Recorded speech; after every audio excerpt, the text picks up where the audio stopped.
Yang kami rasakan adalah adanya perlakuan tidak adil dari seseorang yang akan menggunakan alat negara untuk kemudian menyalahgunakan undang-undang yang sebenarnya digunakan bukan untuk tujuannya. Jadi jelasnya adalah undang-undang ITE yang alhamdulillah saya termasuk perancangnya bersama dengan rekan-rekan itu tidak digunakan untuk itu, tapi dipaksakan untuk kemudian digunakan menjerat masyarakat biasa yang kemudian bahkan tujuannya adalah sebenarnya untuk ilmu pengetahuan. Yang kami pertanyakan itulah hak publik untuk bertanya. Dan pertanyaan itu adalah pertanyaan standar, pertanyaan biasa. Kenapa ada seorang yang pernah menduduki jabatan publik, tapi ijazahnya kemudian dipertanyakan? Itu simple saja. Dan kami melihat adanya sindikasi yang sangat besar di sini. Ketika sebuah universitas yang sangat terkenal, kemudian merasa harus mengikuti selera dari penguasa.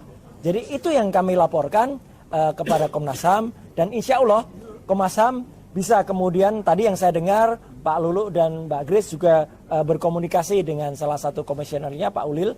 Dan moga-moga kami nanti bisa melihat perkembangan dan guna dari Komnas HAM ini. Dan bahkan kami tidak hanya berhenti di sini, karena kami akan menyampaikan ini ke level yang lebih tinggi lagi, yaitu di level internasional. Apa yang terjadi hari ini terhadap klien kami, Bang Roy Suryo, Dr. Tifa, dan rekan-rekan semua, itu adalah bentuk kriminalisasi, di mana berusaha di dalam penegakan hukum yang dilakukan, itu dilakukan terhadap ekspresi publik, yang tidak hanya didasarkan pada opini, tapi juga didasarkan pada ilmu pengetahuan.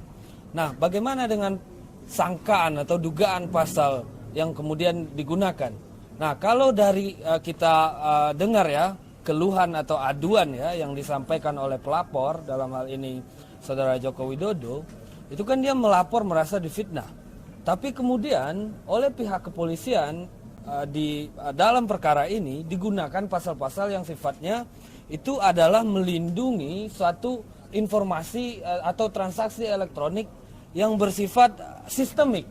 Artinya mungkin informasi perbankan dibobol, informasi resmi dari sebuah situs pemerintah, BPJS dan seterusnya.